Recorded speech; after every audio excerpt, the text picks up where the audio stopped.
Alright, this morning we're doing a little maintenance on the service truck. I got me a new wheel speed sensor and a glow plug relay, so I don't have to start it with a screwdriver anymore. When it's cold out, I've been jumping across to the relay with a screwdriver and starting it that way. But got a new glow plug relay for it, new wheel speed sensor, or axle sensor, speed sensor, whatever. We will get all this put on. I'll take some videos of it and go back from that. But something else on these 7.3s, they generally have a lot of fuel leaks coming out of the fuel bowl for the supply lines that go to both sides, and the round body 7.3s have the same issue, but it's hard to find the right O-rings for it. Where I found to find them is you actually have to go to International and look it up for a DT444, which is the 7.3 for an International, and they carry those O-ring kits for the fuel lines. So if you have leaky fuel lines on a 7.3 and you can't find the O-rings, that's where you get them from. Well, we got the speed sensor swapped out. Now we're down to doing the glow plug relay. I will get it swapped out and we'll go from there. I've also got to run and do a service call after I get this truck done, so we'll get some video of that too. So I'm going to do a little update to this as we put the glow plug relay on it. A lot of times they have problems with the ground actually on the solenoid, so they won't stay clicked in all the way. So we're going to add an extra ground that runs to the base of the relay, so it'll bolt in right here where it bolts in. I'll add a ground wire and just run it up with the harness and bring it back and hook it to a good ground, so that solenoid's got a good ground. We don't have to worry about it. So I got the ground wire added. Unfortunately, all I had in 10 gauge wire was red, but it's okay. I'm the one working on it. I know it's a ground. But I got it added here, and then I brought it over and added it with my bulk of grounds right here. So I've got a good direct ground going to the relay for the glow plug, so it should work flawlessly now. That's where a lot of them have issues.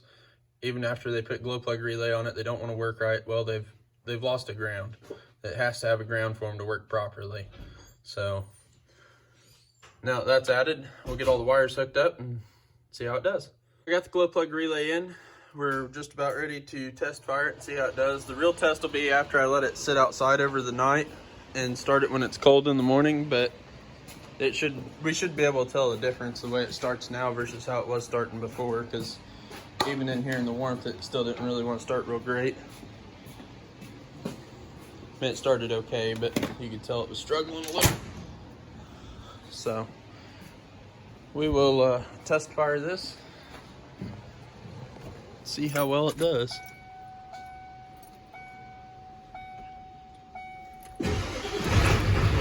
Oh yeah, much better. Perfect. Well, we're going on another service call. We got a no start 6.4 with an electrical issue, and hopefully we can get it to start. But we're headed there now. We'll see how it goes.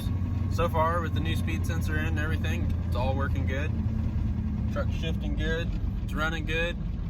So hopefully we've got this thing lined out, other than some front end work that it needs, but that's minor. So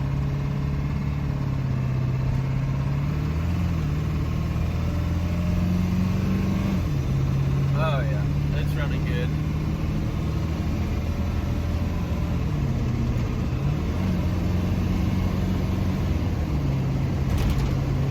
Yep. A little rundown on this service truck. I traded some work for the truck. It had a bad motor. I had a older truck that had the same kind of motor in it with a 7.3 Powerstroke. It was only a 2-wheel drive truck though, so I pulled the motor out of it and put in this one. This was a flatbed truck. I pulled the flatbed off and put this utility bed on.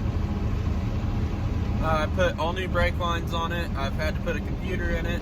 The people that had it before me had the blower all hot wired and stuff, and the vents would only work in defrost because it had a vacuum leak on the back side of the selector switch. But I fixed all that, fixed all the trim stuff inside. So I've lined a lot of issues out with this truck, and it's starting to become a really good truck. It's got 316,000 miles on it, but you can't really tell it other than the front end. It needs a tie rod in, but other than that, it's actually really tight. Needs a left front outer tie rod in. This thing will be good to go. That and some brake work, but that and some airbags. I'm gonna put airbags on it too. It's got a little much weight. And when I put the crane on here, that's gonna be way too much without a set of bags. It's only a 3/4 ton truck, but I can't wait to get the crane and the bags and all that and get this truck completely done. Once I get this truck done and it's good to go, I've got a 06 cabin chassis, extended cab 4-wheel drive with a 9-foot utility bed, 6-liter. I'm gonna start working on it and getting it up and going.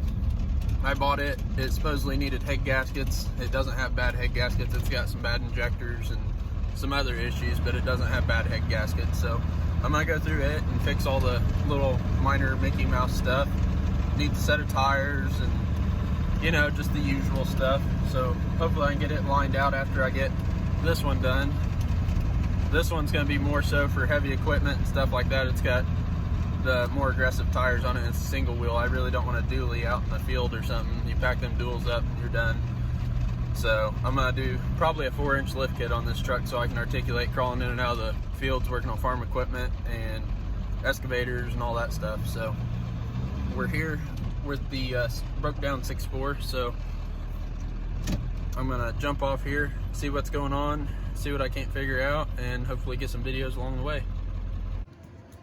So after running through the pinpoint test, we determined that it's got a bad relay. It starts now and runs. We had the voltages wherever we were supposed to and all that, and the continuity test come back how it was supposed to, but it ended up being a bad relay. Swapped it out, runs just fine now, so we'll get a relay and go from there. Lovely 6.4 here. Ended up being just a little bit more than a relay. You'll see in the next few clips what it ended up being, but yeah, it took us a little bit of time to get it to actually stay in a fault to find the issue, because it was so intermittent. It'd start all the time, and then the next thing you know, it wouldn't crank, no start. So it took us a bit to figure it out, but we got it, and waiting on parts now. Z code of a fuel pump code on the 6.4, and it's having a crank no start. Go ahead and try cranking it and see if it'll start. Nothing. And even though the fuel pump relay's out of it, it should still start. But what it's doing is on this circuit here that I've got the test light, there's supposed to be no voltage to that unless activated by the fuel pump, and it's supposed to have 12 volts. Go ahead and turn that key on. Well, we're getting to 2.6 volts, and we're not even supposed to have voltage right now because there's no relay in it. That's pin 5. So we'll look at this relay when I find it. Here's this relay, and it's got circuit numbers. So pin 5, which is this one right here, is the one that we were looking for, which over here in the wiring schematic is the bottom one with the blue circle on it. And the way that circuit runs is it comes out. Okay, so we'll start over.